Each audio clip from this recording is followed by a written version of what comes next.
दौर में या इससे पहले जो कृषक आंदोलन हुए, जो पीजेंट्स के आपका मूवमेंट्स हुए थे, किसानों ने जो विद्रोह किया, उसको हम कल की कक्षा में पढ़ रहे होंगे। और उसके बाद में फिर हम चलेंगे आपका जो बीच में आपका वायसराय आए, जैसे कि आपका मुख्य रूप से लिटन और रिपन को हमको पढ़ना होगा। और फिर हम भारत के राष्ट्रवादी चरण की तरफ, यानी कि कांग्रेस के निर्माण, ये भय उत्पन्न हो गया और ये डर उत्पन्न हो गया कि अब उनसे उनका समस्त साम्राज्य या समस्त जो क्षेत्र है वह ईस्ट इंडिया कंपनी के द्वारा छीन लिया जाएगा। तो इस संदर्भ में जितने भी भारतीय राज्य इकट्ठे हुए या ब्रिटिश ईस्ट इंडिया कंपनी के साम्राज्यवाद जो नीति थी उसके साम्राज्यवादी नीति के खिलाफ खड़े हुए, या उनकी जितनी भी नीतियां थीं जो दोहन कर रही थी भारत का, उस सब के खिलाफ खड़े हुए। और अन्य कारण भी रहे, बहुत सारे कारण रहे, उन सभी पर हम प्रकाश डालेंगे कि वो क्या क्या कारण थे जिन्होंने 1857 की क्रांति को जन्म दिया। तो सबसे पहले हम कारणों पर चर्चा करेंगे, ठीक है। हाँ जी, एनटीपीसी एग्जाम की डेट आ चुकी है और एनटीपीसी की आपकी परीक्षा 5 जून से लेकर के 23 जून के बीच में हो। एक बार डेट लिखेंगे, जिन साथियों का एनटीपीसी का एग्जाम हो 5 से 23 के बीच में आपकी परीक्षा होगी, ठीक है। ये डेट आप सब लोगों को पता होनी चाहिए, ठीक है। ये ऑफिशियल डेट है। तो शुरू करें आज की क्लास को, थम्स अप कर दें एक बार और नोट बना करके लिखेंगे 1857 का महासंग्राम, या लिख लीजिए 1857 का विद्रोह, या 1857 की क्रांति कहें तो ज़्यादा सही शब्द हो। मतलब किन किन ने इसको क्या क्या शब्द दिए हैं वो सब जानेंगे, किस किस के क्या क्या वक्तव्य थे। रिवॉल्यूशन ऑफ 1857, 1857 की क्रांति। अंग्रेजी शासन अपनी लूट को कर रहा था, तो इसके बारे में बहुत सारे लोगों के स्टेटमेंट है। पहले तो वो स्टेटमेंट सुनिए, जैसे इसको प्रथम स्वतंत्रता संग्राम कहा है, प्रथम स्वतंत्रता संग्राम। प्रथम स्वतंत्रता संग्राम किसके द्वारा कहा गया है, आप बताइए।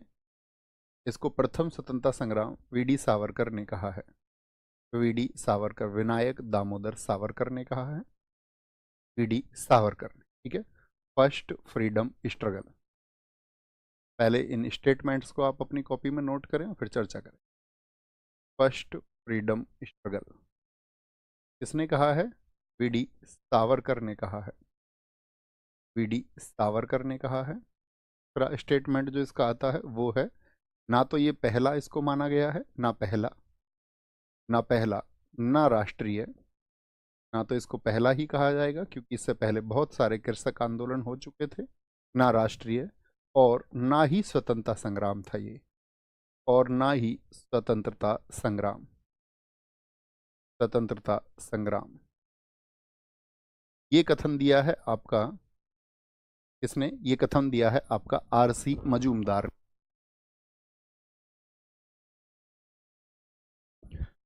इसको किसने कहा है, आरसी मजूमदार ने कहा है, आरसी मजूमदार। क्या कह दिया मजूमदार साहब ने, इसको नाम दिया है, ना तो ये पहला था, neither first, neither first nor national, nor national, nor national, nor the freedom struggle, nor the freedom, freedom struggle. ये किसके द्वारा कहा गया है, ये कहा गया है आपका आरसी मजूमदार के द्वारा, ओके। एक स्टेटमेंट और आता है आपका, धर्मांधों और ईसाइयों के बीच का ये संघर्ष था, धर्मांधों और ईसाइयों के बीच एक संघर्ष, ईसाइयों के बीच संघर्ष, बीच संघर्ष।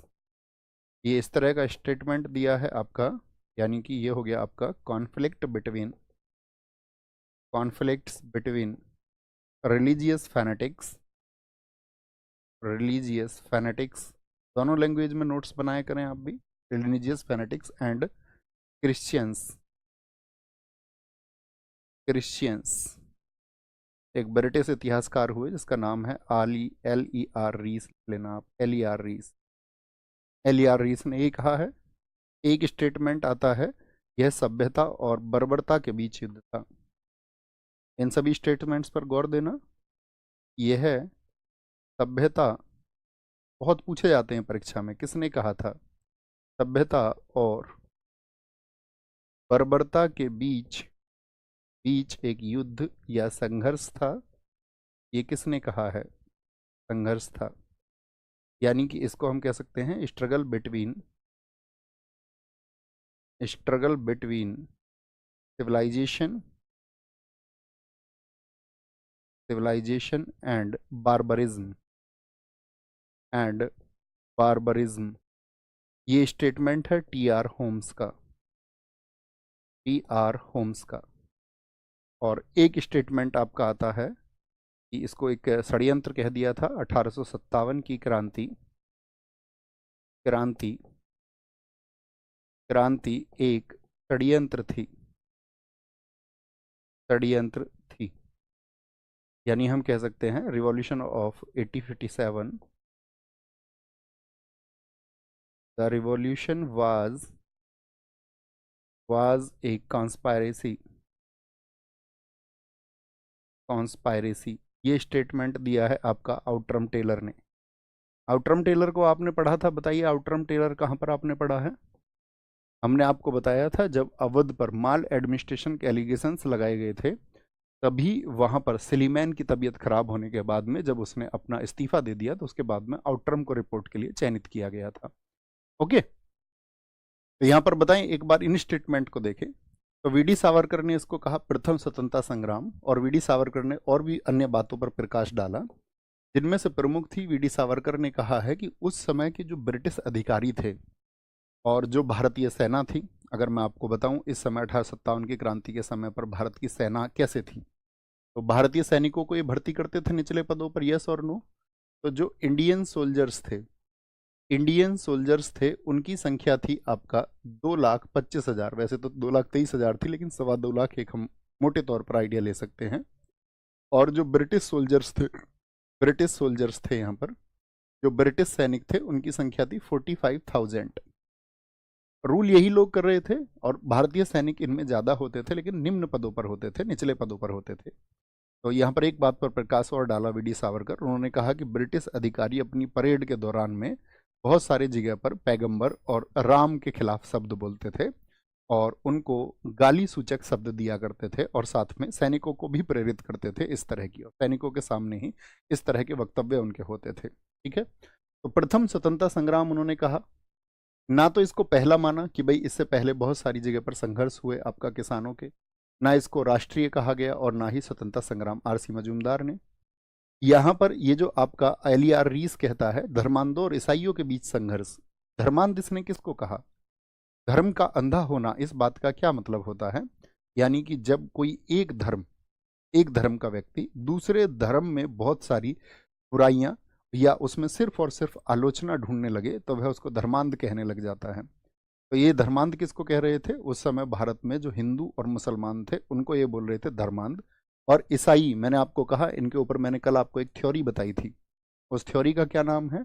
व्हाइट मैंस बर्डन, सफ़ेद व्यक्ति का बोझ। ये खुद को ज़्यादा सभ्य समझते थे और ये मानते थे कि ये जो हिंदू और मुसलमान इस देश में हैं ये सभ्य प्रजाति नहीं है, यह सभ्यता और बर्बरता। तो सभ्य खुद को मान रहे हैं, और बर्बर किसको कह रहे हैं? जो अपने हितों के लिए आवाज उठा रहे हैं, यानी कि जिनका शोषण अब तक ये कर रहे थे, यदि उन्होंने अपने हितों के लिए आवाज उठा दी तो उनको कहा गया फिर यहाँ पर आपका सभी को कि वो लोग बर्बर जाति हैं। 1857 की क्रांति एक षड्यंत्र थी, और मुस्लिमों का एक षड्यंत्र इसको बताया गया आपका आउटरम टेलर के द्वारा कि यहाँ के जो मुसलमान हैं वो एकजुट होकर के इस षड्यंत्र को बढ़ा रहे हैं। इस तरह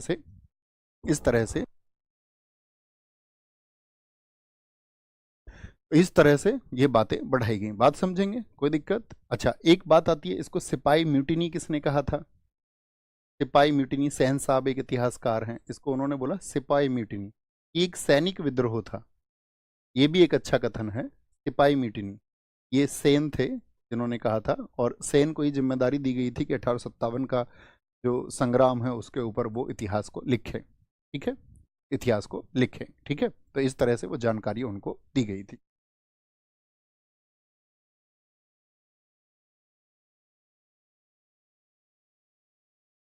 कोई दिक्कत? इतनी बात समझे? इतनी बात समझ में आई कि उस तरह का माइंडसेट क्या था। अंग्रेजी सरकार की लूट से आप परिचित हैं, बहुत अच्छे से परिचित हैं। आगे वो घटनाक्रम हम शुरू करेंगे कि वो क्या कारण थे। तो आप लिखना रीजन्स क्या थे 1857 की क्रांति के कारण, कारण अर्थात उसके रीजन्स, रीजन्स। तो बहुत सारे कारण रहे, उनमें से जो प्रमुख कारण है पहले, सबसे पहले उन पर प्रकाश डालेंगे हम। सबसे प्रमुख कारण था एक तो आपका आर्थिक कारण, सबसे पहला है इकोनॉमिक रीजन, आर्थिक कारण। आर्थिक कारण ये परीक्षाओं में अपने शब्दों में पूछे जाते हैं, इकोनॉमिक रीजन्स। इकोनॉमिक रीजन्स क्या थे? इकोनॉमिक रीजन्स में लिखना पहली चीज, जो पहला बिंदु है, पहला बिंदु लिखना कि भारत के व्यापार और उद्योग धंधे, भारत के व्यापार और उद्योग धंधों को, उद्योग या उद्योगों को ईस्ट इंडिया कंपनी ने नष्ट कर दिया था, नष्ट कर दिया था, नष्ट कर दिया था। लिखेंगे क्या? Indian business, Indian business and and industries were destroyed by east India company. कोई भी बच्चा अतिरिक्त बातों में लगा हुआ हो, अपने मन को संयम में रखना है हमेशा, कभी भी खुद को भटकने नहीं देना है, और खुद से ये वादा करना है कि क्लास में मैं सिर्फ सुनने के अलावा और लिखने के अलावा अतिरिक्त कोई भी बात नहीं करूंगा। जब मुझसे प्रश्न पूछा जाएगा तभी मेरी जवाबदेही होगी, अन्यथा मैं खुद को बांध करके रखूंगा, एकदम से संयमित रखूंगा। तो भारत के व्यापार और उद्योग धंधों को ईस्ट इंडिया कंपनी ने नष्ट कर दिया, इसको आप भली भांति जानते हैं। जैसे कि अगर मैं आपको बताऊं, मैंने आपको बताया था, अब मेरा प्रश्न आपसे रहेगा कि प्राचीन समय में भारत विश्व की जीडीपी का कितने प्रतिशत उत्पादन करता था? लगभग में आप एक संख्या बताइए। हमने आपके वर्तमान चाइना से भी तुलना करके आपको बताया था कि जब भारत में अन्य लोग नहीं आए थे तो भारत पूरे विश्व का एक चौथाई, या हम कहें 24% to 25% प्रोडक्शन करता था। तो भारत तो बहुत अच्छा था, और उस समय अगर भारत की तुलना हम अन्य यूरोपीय देशों से करें तो कोई भी यूरोप का देश ऐसा नहीं था जिसके उद्योग धंधे भारत के मुकाबले अच्छे हों, या भारत की तुलना में भारत से ज़्यादा अच्छे हों। यानी भारत एक सोने की चिड़िया था। भारत में उद्योग धंधे, यहाँ जो व्यापार था आपका, वो खूब फल फूल रहा था। अरब देशों के साथ में यूरोप तक स्थल मार्ग से खूब व्यापार होता था, खूब मुनाफा भारत के लोगों को होता था, भारत के लोगों के पास में करने के लिए काम था, रोजगार था, उन सब के पास में आपका इंडस्ट्रीज थी। ठीक है, तो अंग्रेज सरकार ने इसको कैसे फिर नष्ट कर दिया? तो अंग्रेजों ने क्या किया आप जानती हैं, यहाँ का जो आपका रॉ मटेरियल होता था, उस रॉ मटेरियल को जब यहाँ से लेके जाते थे तो उस पर तो टैक्स होता था नाम मात्र का। जैसे कि तीन चीज़ों के बारे में मैं आपको बता सकता हूँ उदाहरण दे करके। जैसे एक तो इसमें क्या था, सूती वस्त्र थे जो कॉटन के थे, सूती वस्त्र थे आपका। एक इसमें जो भी रेशम के बने वस्त्र होते थे, रेशम के वस्त्र होते थे आपका, ठीक है, सिल्क के जितने भी होते थे, या आपका जितना भी गर्म कपड़ा होता था, गर्म वस्त्र, यानी कि जितने भी वूलन क्लोथ्स होते थे, तो इन दोनों पर तो आपका 3.5% टैक्स होता था। और गर्म वस्त्रों पर अंग्रेज सरकार कितना टैक्स लगाती थी? 2% का टैक्स। ये क्या था? जो भारत से साथी क्या होता था, निर्यात होता था, भारत से निर्यात होता था, यानी कि अंग्रेज ही यहाँ से निर्यात कर रहे थे। हाँ या ना? यस और नो? हाँ जी भैया, हम इस बात को समझते हैं। यानी यहाँ से तो सस्ते में लेके जाते थे, और जब ये सामान, मैंने आपको बताया था, ईस्ट इंडिया कंपनी के द्वारा लंदन में ब्रिटेन से होकर के जब वापस भारत में आता था, इंडिया वापस आता था, तो इन्हीं पर टैक्स क्या हो जाता था? सूती वस्त्रों पर 10%, रेशमी वस्त्रों पर आपका 20%, और गर्म वस्त्रों पर आपका इंपोर्ट टैक्स लगता था 30%।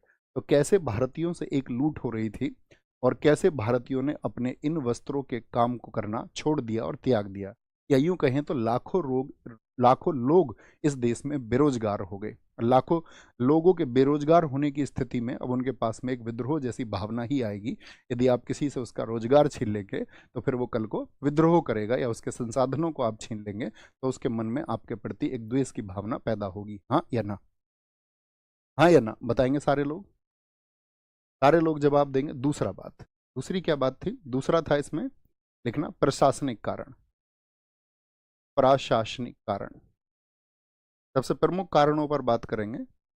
छोटे छोटे बहुत सारे कारण हैं, प्रशासनिक कारण, यानी कि एडमिनिस्ट्रेटिव रीजन्स क्या थे, एडमिन रीजन्स या एडमिनिस्ट्रेटिव रीजन्स, एडमिनिस्ट्रेटिव रीजन्स क्या क्या थे। एडमिनिस्ट्रेटिव रीजन्स जो थे उसमें प्रमुख था आपका नंबर 1 लिखना, जितने भी भारत के जागीरदार थे उनसे इन लोगों ने क्या कर लिया था, व्यवस्थाएं छीन ली थी। जागीरदारों, आप जानते किसानों को भूमि का मालिक बना दिया गया था। जो तालुके होते थे, गांव होते थे, उनमें जो मुखिया होते थे, ठीक है, उनके बहुत जगह अधिकार छीन लिए गए। राजवंशों में आप जानती हैं इन लोगों ने रेजिडेंट बिठा दिए, राजवंशों के विशेषाधिकारों को हटा देना, तो वो एक वर्ग भी क्या हो गया, इनके खिलाफ हो गया, विशेषाधिकारों को हटा देना, ये भी एक प्रमुख कारण बना। Removal of privileges of jagirdar, talukdar and dynasties, removal of समझ रहे हैं ना दोस्त।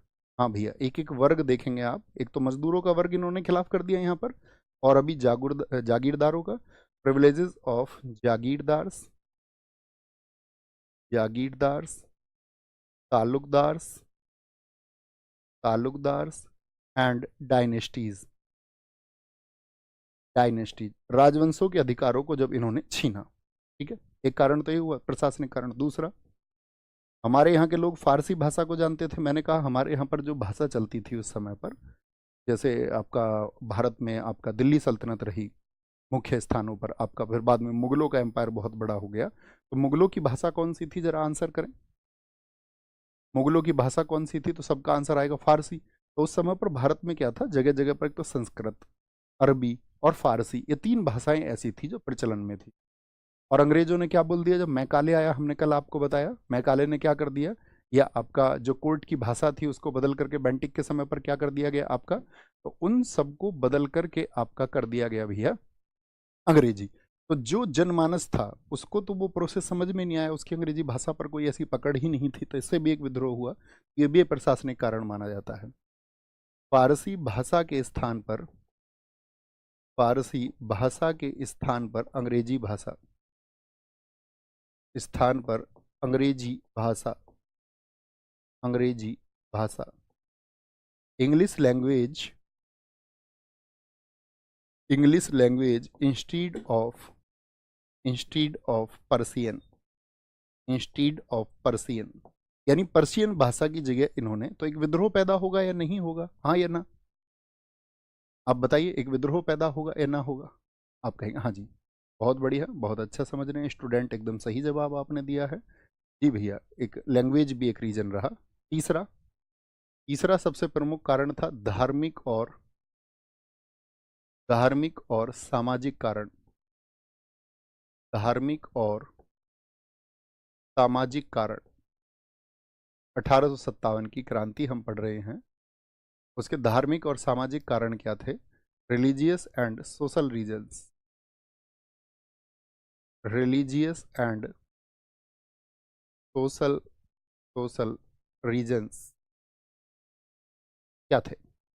जैसे सबसे प्रमुख है इसमें आपका सती प्रथा का अंत, तो क्या सती प्रथा के अंत से सभी लोग खुश हुए, कल क्या समझाया था मैंने आपको, end of Sati system, end of Sati system, end of Sati system. तो सती प्रथा खत्म हो जाने से सभी लोग खुश नहीं हुए, कुछ लोगों को लगा कि हमारे जो धर्म है, हमारा जो वैदिक धर्म है, या हमारे जो वेद कहते हैं उसके अनुसार जो बातें सही हैं, उन सब के खिलाफ ये प्रश्न चिन्ह उठा रहे हैं। जबकि मैंने कल आपको बता दिया कि किस तरह वेदों की भाषा को भी समय के रहते रहते बदला गया था। बात समझ गए। तो इससे एक वर्ग समझा कि हमारी अपनी जो कस्टम्स रीति रिवाज उनको खत्म कर रहे हैं। एक साथ ही इसमें विधवा पुनर्विवाह किसके समय पर आपका ड्राफ्ट किया गया था, विधवा पुनर्विवाह अधिनियम डलहौजी के टाइम पर आया। सती प्रथा का अंत किसके समय पर हुआ था, अधिनियम का लागू होना, ये साथ ही आपका लागू हो गया था कैनिंग के समय पर, ड्राफ्ट बना था डलहौजी के समय पर। तो जो विडो रिमैरिज एक्ट था, यानी कि महिलाएं आगे जीवन में बढ़ें और फिर से वो शादी कर सकती हैं, उनको अपवित्र ना माना जाए, तो इससे भी भारतीयों के अंदर एक रोष पैदा हुआ कि भाई हमारे रीति रिवाजों को ये लोग आपका काउंटर कर रहे हैं। तीसरा रीजन क्या था? तीसरा रीजन था 1845 का जेल अधिनियम। जेल अधिनियम 1845 का जेल अधिनियम, जेल एक्ट 1845, एक एक्ट आया था, ये भी एक रीजन था। देखो विडो मैरिज एक्ट कब आया है? 1856 में, ये बड़ा है, लागू भी 1856 में हुआ। सती प्रथा का अंत हुआ 1829 में। तभी से जो जन आक्रोश है वो बढ़ता जा रहा था। 1845 का जेल अधिनियम क्या था? देखो इसमें ये होता था कि आपका जो खाना बनता था जेल में, तो अब तक तो वो खाना जो है आपका, भाई कैदी तो आप समझते हैं ना, व्यक्ति किसी अपराध के लिए जेल में ठूस दिया जाता था अंग्रेजों के समय। अपराध करे ना भी करे तो ये तो किसी को भी अंग्रेज मारपीट कर देते थे, किसी को भी ये जेल में बंद कर देते थे। और जो जज होते थे उस समय, यूरोपियन जज होते थे, वो भी अंग्रेजों की तरफदारी करते थे। लेकिन जेल में जाने के बाद में जो खाना था वो मुख्यतः उस समय पर ब्राह्मण आदि जो कैदी होता था उससे बनवाया जाता था। लेकिन एक 1845 में एक आपका लॉ आया, उसके अनुसार क्या हुआ कि भाई जो खाना है ना, खाना अब जो है एक समूह के द्वारा, और जिसमें सभी व्यक्ति होंगे उनके द्वारा बनाया जाएगा।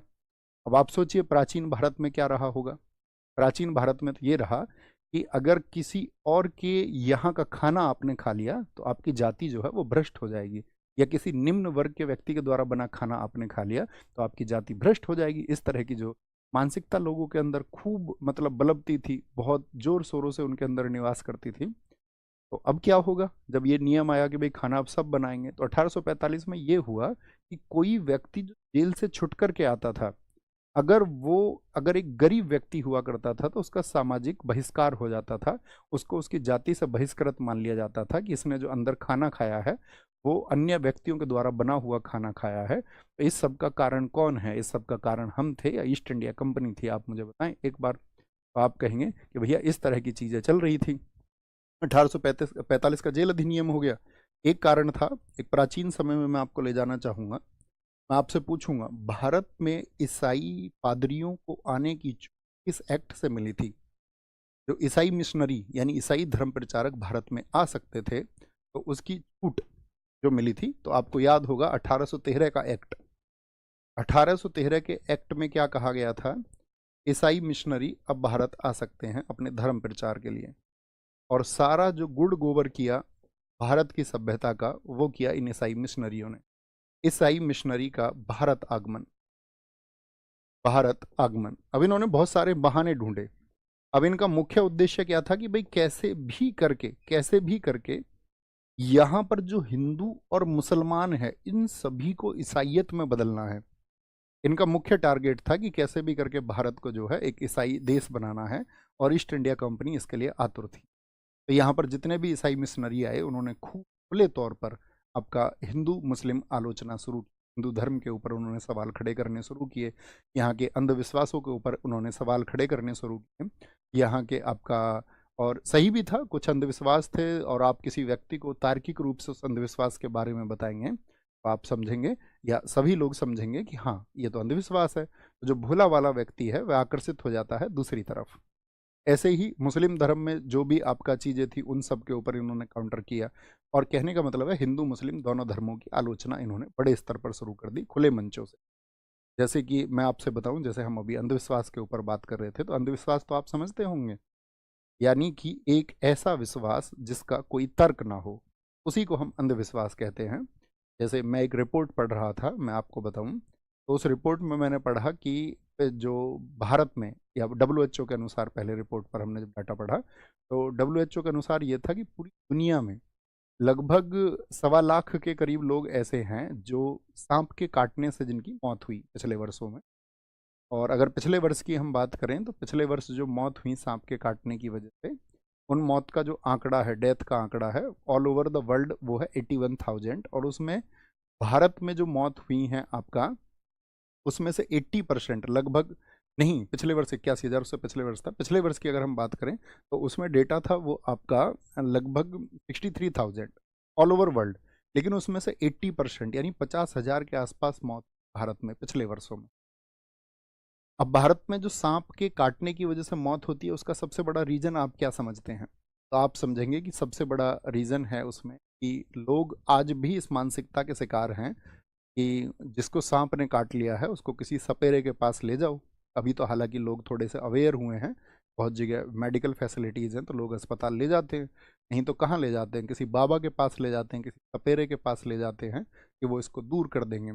इवन ऐसा भी कई जगह देखा गया कि कई जगह तो मंदिर प्रचलित है, जैसे कि एक महिला को एक सांप ने काटा तो ये है कि इस मंदिर की परिक्रमा आप कर लेंगे और तो इस मंदिर की परिक्रमा के अंदर कोई सांप भी नहीं आता, और इसका अगर परिक्रमा आप कर लेंगे तो वो महिला को जब सांप ने काट लिया वो उस मंदिर पहुंच गई, तो वहां जा करके उसकी डेथ हो गई। तो बड़ा प्रश्न चिन्ह लगा कि ऐसा क्यों हुआ। जैसे आपने देखा होगा कई जगह ये कहते हैं कि इस जगह पर जो है सांप का काटा हुआ व्यक्ति नहीं मरता है।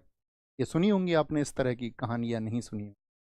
इस जो सीमा है इसके अंदर सांप नहीं काटता है, या इस यहाँ पे सांप काट ले तो मरता भी नहीं है, क्योंकि दुनिया में जितनी भी सांप की प्रजातियां हैं, जैसे कि दुनिया में आपका तो ये कहा जाता है कि उनमें से सिर्फ 25% ही जहरीली हैं। 75% जहरीले सांप होते ही नहीं है। हो सकता है उस देश की या उस जगह की उस स्थान की भौगोलिक व्यवस्थाएं ऐसी हो कि वहाँ के सांपों में जहर ही ना हो। पॉसिबल है ना कि वहां पर सांप काट भी ले तो कोई दिक्कत नहीं। अब इसका मतलब ये थोड़ी है कि हम ये विश्वास पैदा कर लें कि इस इलाके में सांप के काटने से मौत नहीं होती तो जहरीला सांप भी काट लेगा तो मौत नहीं होगी। तो ऐसे जहां पर मान्यताएं थी वहां पर जब सांपों ने काटा तो लोगों की डेथ हो गई। अब लोगों की डेथ हो गई तो लोगों ने सोचा कि यार ये तो ईश्वर की कृपा में कमी हो गई, यहाँ तो डेथ नहीं होती थी। तो इसके लिए बहुत सारे प्रयोग हुए सर्वदन समिति वगैरह इन सब के द्वारा। तो उन्होंने लोगों को समझाया जा करके गांव गांव में कि आप इसके लिए प्राथमिक उपचार करें, आप अंधविश्वास का शिकार ना हो। तो उन्होंने कहा नहीं जी, हमारे यहाँ पर तो इस मंदिर की परिसीमा में सांप ही नहीं आता। तो वो सांप उन्होंने ले जा करके प्रयोग करके लोगों को दिखाए कि ये देखिए, आप कोई चूना मिट्टी वहाँ पे वो डालते थे कि इसमें सांप नहीं जाएगा, उन्होंने उस चूना मिट्टी को डाला और सांप सारे एंटर कर गए आसानी से। तो लोगों के भ्रम ऐसे ऐसे दूर करने पड़ते हैं प्रयोग के द्वारा, तर्क के द्वारा। तो बहुत सारे लोग प्रयोग करते भी हैं जो लोगों के अंधविश्वास को खत्म करने का काम करते हैं, लेकिन फिर भी जब व्यक्ति अशिक्षित होता है तो वो चीज़ों को बहुत आसानी से एक्सेप्ट नहीं करता है। जो उसके मस्तिष्क में वर्षों तक, शताब्दियों तक उसके मस्तिष्क में जो चीज़ पहुंचाई गई हो तो वो यूं ही नहीं त्याग कर सकता है। तो यही अंधविश्वास होता है। तो ईसाई मिशनरी भारत में आए और खूब इन्होंने आलोचना की भारत में जो अंधविश्वास चल रहे थे, धर्मों में फैले अंधविश्वास थे उनके खिलाफ। इसी में इन्होंने एक आड़ बनाया स्त्री शिक्षा को। इन्होंने कहा कि भाई अब हम भारतीय जिम्मेदार थे, हम महिलाओं को जो है आपका जो निचले वर्ग में या कहें तो हम निम्न वर्ग की महिलाओं को तो पढ़ने का बिल्कुल अधिकार नहीं था। हम आपको आधुनिक भारत में बताएंगे सावित्री भाई फुले जी ने क्या योगदान दिया है इस देश को, कैसे उन्होंने इस देश को दिशा दी या महिलाओं को दिशा दी। तो यहाँ पर उन्होंने क्या किया, स्त्री शिक्षा के नाम पर स्कूल खोले और वहाँ पर जब ये बुलाते थे तो वहाँ की प्रार्थनाओं में कहा जाता था, तुम्हारा ईश्वर कौन है, और बच्चों से बुलवाया जाता था बदले में ईसा मसीही। तो उन बच्चों के ही माइंड सेट को अंग्रेज सरकार क्या है थोपने लग गई थी। उन बच्चों को जबरन सिखाया जाता कि तुम्हारा ईश्वर कौन है, तो ईसा मसीह तुम्हारा ईश्वर है, ये सब कह करके उनको बढ़ाया जा रहा था। ठीक है। और ईसाई मिशनरी भारत में आए तो क्या खोले इन्होंने, भारत में आकर के बहुत सारे स्कूल्स खोले और उन स्कूल्स में इन्होंने क्या कर दिया, बाइबिल का अध्ययन अनिवार्य कर दिया। बाइबिल का अध्ययन, बाइबिल का जो अध्ययन था यानी सबको बाइबिल पढ़ना पड़ेगा, तो बाइबिल का अध्ययन होने लगा, बाइबिल को ये लोग पढ़ाने लगे। कहने का मतलब है कि मस्तिष्क से यानी मानसिक रूप से उनको ईसाई बनाने की प्रक्रिया चल गई। तो इस देश में जो लोग इंटेलेक्चुअल वर्ग था यानी कि इस देश में जो शिक्षित वर्ग था वह भी इसका विरोधी बना, और उसने देखा ना किस तरह से ये सरकारें प्रयोग कर रही हैं अपने। दूसरा कारण क्या था शिक्षित वर्ग के विरोध का, आपको मैंने बताया था कि कार्नवालिस तो भारतीयों से एकदम नफरत करता था, वह तो भारतीयों को अयोग्य समझता था। लेकिन बेंटिक के समय पर 1833 के एक्ट में क्या कहा गया था, 1833 के एक्ट में ये कहा गया था कि योग्यता ही सेवा का आधार होगा। बोलो हाँ या ना, ये हमने बताया था आपको पिछली क्लास में। योग्यता ही सेवा का आधार होना चाहिए। Eligibility is the only basis of service, यही आपका आधार होना चाहिए। ये बात कर दी थी। लेकिन क्या ब्रिटिश सरकार ने इसको अपनाया था? आप कहेंगे नहीं, ब्रिटिश सरकार ने सिर्फ कागजी तौर पर इसको कहा, और भारत में जितने भी शिक्षित लोग थे उन सबको अनुमन जो नौकरियां उनको मिलनी चाहिए थी या उनकी योग्यता के अनुसार जो उनको मिलना चाहिए था वह उनको नहीं मिल रहा था। एक शिक्षित वर्ग इस बात को लेकर के भी विरोध में था कि भाई आपने जब 1833 के एक्ट में कह दिया कोई भी आपका धर्म, कोई जाति, कोई लिंग या फिर आपका कोई रूप या फिर रंग इसके आड़े नहीं आएगा, योग्यता के आड़े नहीं आएगा, फिर हम शिक्षित भारतीयों को क्यों अच्छे पदों पर नहीं पहुंचा जाने जा रहा है। अब इसके बहुत सारे कारण थे। खुद ब्रिटिश सरकार तो चाहती ही नहीं थी, और ब्रिटिश सरकार की जो मीडिया थी वो भी नहीं चाहती थी। जैसे राजा राम मोहन राय के बेटे थे, तो उनको बंगाल सिविल सर्विसेज में एक पद दे दिया गया, एक उच्च पद दे दिया गया। तो उस समय के ब्रिटिश अखबारों ने खूब आलोचना की कि इस तरह तो और भारतीयों के अंदर भी डिमांड बढ़ेंगी और भारतीय कल को मांग करने लगेंगे उच्च पदों की, तो फिर ईस्ट इंडिया कंपनी के उच्च अधिकारियों का जो सम्मान है वो घटता चला जाएगा। ठीक है, आप समझ पा रहे हैं सारी चीजों को। पांचवा कारण क्या था? अंग्रेजों के प्रति सम्मान। अंग्रेजों के प्रति सम्मान। अब अंग्रेजों के प्रति सम्मान, आप जानते हैं अंग्रेजों ने जहां कहीं भी अपने रेस्टोरेंट्स बनाए वहां पर भारतीय नहीं जाते थे। आपने खूब देखा होगा, dogs and Indians are not allowed, यानी कि कुत्तों और भारतीयों का प्रवेश जो है वर्जित है। अब इस तरह की मानसिकता थी अंग्रेजों की कि अपने उन जो क्लब्स थे, उनके रेस्टोरेंट्स थे, वहां पर भारतीय नहीं जाते थे। और अगर कोई अंग्रेज अधिकारी होता था, सैनिक हो चाहे असैनिक अधिकारी हो, यानी कोई गोरा हो, तो उस गोरे व्यक्ति को सम्मान देना जरूरी था। आप चाहे अपनी गाड़ी में जा रहे हो, चाहे आप अपनी बाइक पे, साइकिल पे जा रहे हो या बैलगाड़ी में जा रहे हो, अंग्रेज अधिकारी यदि आपके सामने आ गया तो आपको उतर के उसको झुक के सम्मान देना होता था। और अगर आप सम्मान नहीं देते थे तो अंग्रेज अधिकारी खूब मारपीट करते थे। और कई बार तो ऐसे उदाहरण देखे गए कि हमारे देश के नागरिकों को पीट पीट करके मार दिया गया, और बाद में जब उन्होंने न्याय की गुहार लगाई तो उस न्याय की गुहार में उनकी कोई सुनवाई नहीं। ये हाल हमारा रहा। तो ये धार्मिक और सामाजिक कारण रहे। ठीक है, समझ पाए? थम्स अप करके मुझे बताएं। अब हालात समझना, इन अंग्रेजों ने भारतीयों के अंदर जो बीज बोया है, या बोले जिस तरह से उन्होंने प्रयास किए हैं, तो किस तरह से वो भारत को खोखला कर रहे थे वर्षों वर्षों तक। ठीक है, आप साथी अगर मैं बात करूं तो साधारणतः आप इन चीज़ों को नहीं पढ़ते होंगे, लेकिन ये हम लोगों के पढ़ने के लिए बहुत ज़रूरी है ताकि हम समझ पाएं। हमको सिर्फ नहीं समझना है कि उनके शासनकाल में क्या क्या प्रयोग हुए। राजनीतिक कारण, पॉलिटिकल रीजंस क्या थे? राजनीतिक कारण, राजनीतिक कारण। और आपकी आत्मा क्षुब्ध हो उठेगी अगर आप एक सच्चे भारतीय हैं, तो आप उस दर्द को समझ रहे होंगे। Political political reasons, political reasons क्या थे? एक तो आप जानते ही हैं, वेलेजली की सहायक संधि। मैंने कहा था इसने भारत में अंग्रेजी राज्य को अंग्रेजों के भारतीय राज्य में बदल दिया। इसकी थी सहायक संधि, जो सब्सिडरी पॉलिसी थी। मेरा आपसे प्रश्न ये रहेगा, सब्सिडरी पॉलिसी के अधीन सबसे पहले किसको हड़पा गया था? तो ये बहुत सारे फैक्टर्स हैं। दूसरा, एक आपका doctrine of lapse. Doctrine of lapse किसने अपनाया था? सबसे ज़्यादा तो बेड़ा गर्क इसी ने किया कि भारतीयों को बच्चा गोद तक नहीं लेने दे रहा था, डलहौजी। ठीक है, सहायक संधि किसकी थी? वालेजली। वालेजली। तो जब भारतीयों के आपका ये सेना एंटर करा देते थे, मैंने बताया सब्सिडरी पॉलिसी से एक अंग्रेज रेजिडेंट रखते थे, सेना देते थे, सेना को बढ़ाते चले जाते थे। अंग्रेज जब उस अंग्रेजी सरकार का, अंग्रेजी सेना का जब व्यय वो राजा नहीं कर पाता था तो उसके क्षेत्र को ले लेते थे। डॉक्ट्रिन ऑफ लैप्स डलहौजी का है। इसकी पिछली ही क्लास में हमने सारा विवरण आपको दिया कि किस तरह अंग्रेजों ने अपनी मंशा को पूरा करने के लिए अपने ही नियमों को, जो गोद लेने की स्वीकार्यता उन्होंने दी थी, उसको कैंसिल कर दिया। बखूबी आप जानते हैं बहुत अच्छे से। हाँ जी, तो डॉक्ट्रिन ऑफ लैप्स ये भी एक राजनीतिक कारण बना, क्योंकि आपको पता है ये डलहौजी का कार्यकाल मुझे बताएं 1848 से 56, इसके जाने के एक वर्ष बाद ही तो 1857 की क्रांति हो गई थी। ठीक है, डॉक्ट्रिन ऑफ लैप्स हो गया एक कारण। यहाँ पर आप बात बोले तो जितने भी सम्मानित व्यक्ति थे उनका अपमान ये करते थे। सम्मानित व्यक्तियों का अपमान, सम्मानित व्यक्तियों का अपमान, सम्मानित व्यक्तियों का अपमान, disrespect of, disrespect of, disrespect of ऑनरीज, honorary people. जो सम्मान के लायक व्यक्ति थे। सम्मान के लायक व्यक्ति से क्या समझेंगे? जैसे कि मैंने आपको कहा जागीरदार, तालुकदार, इन सबको तो खत्म उन्होंने कर ही दिया। तो अब यहाँ पर एक प्रश्न आता है, जैसे कि मुगल सम्राट था, मैंने आपको बताया था अंतिम मुगल सम्राट का नाम आप मुझे बताइए।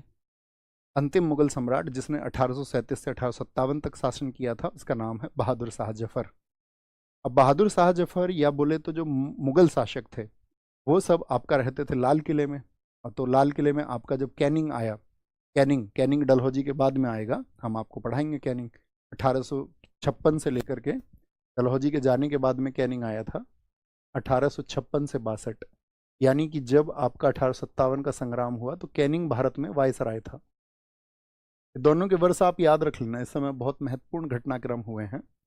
तो कैनिंग ने यह कह दिया था कि भाई जो लाल किला है आपको खाली करना होगा और इसके बाद में कोई भी आपका मुगल सम्राट नहीं होगा, यानी बहादुर शाह जफर जो है वो अंतिम मुगल सम्राट हैं और बहुत जल्दी अब उनको उनसे शासन छीन लिया जाएगा। अब देखिए भारत में जो भावना थी, क्योंकि जब भारत में आए सब लोग, मुगल शासक आए, तो मुगल शासक क्या यहाँ के पैसे को लूट करके कहीं बाहर देश में भेज रहे थे? हाँ या ना? आप सबने समझा है मुगलों को उन्होंने क्या किया यहाँ पर आकर के। उन्होंने बेशक बहुत जगह बहुत सारे शासकों ने अत्याचार किए अपने साम्राज्य विस्तार के लिए, जो उस समय की नीतियाँ होती थी अधिकतर राजा उसी को करते थे, युद्ध होते थे और युद्ध में हानियां होती थी, लेकिन कोई पैसा उन्होंने भारत से बाहर नहीं भेजा, यानी भारत को खोखला करने का काम नहीं किया। तो वो जब यहाँ पर बस गए तो भारत के लोगों के अंदर ये भावना थी कि जो मुगल शासक हैं वो ये आकर के यहाँ बस गए हैं। ऐसा नहीं है कि उनके लिए कोई आपका जो मुख्य केंद्र है वो बाहर है और यहाँ से वो पैसा वहाँ भेजते हों, जैसा कि ईस्ट इंडिया कंपनी करती थी। लेकिन अंग्रेजों को वो क्या मानते थे? विदेशी मानते थे लोग, क्योंकि अंग्रेजों को विदेशी मानना एकदम से सही है, क्योंकि वो यहाँ पर बसने वाले नहीं थे। उनके तो अधिकारी आते थे और ट्रांसफ़र लग के कभी कहीं देश में, कभी कहीं भेज दिए जाते थे। इसलिए भारतीयों के अंदर उनके लिए एक विदेशियों की भावना और हमारे राजाओं का जो आपका सम्मान नहीं उन्होंने किया, वह भी एक कारण बना। ठीक है, क्या बोलेंगे? एक आपका पेंशन पर रोक, बहुत सारे जो सम्मानित शासक थे पेंशन पर रोक, जैसे नाना साहब की पेंशन जो कि आपका मराठाओं के आपका वंशज थे, दत्तक पुत्र थे, क्या बोलेंगे इसको? हम बोल सकते हैं ban on pension, ban on pension. तो पूछ लिया था निम्नलिखित में से कौन सा कारण नहीं था, आज भी हम क्वेश्चन आपको दिखाएंगे। इस तरह के बहुत सारे आपका रीजन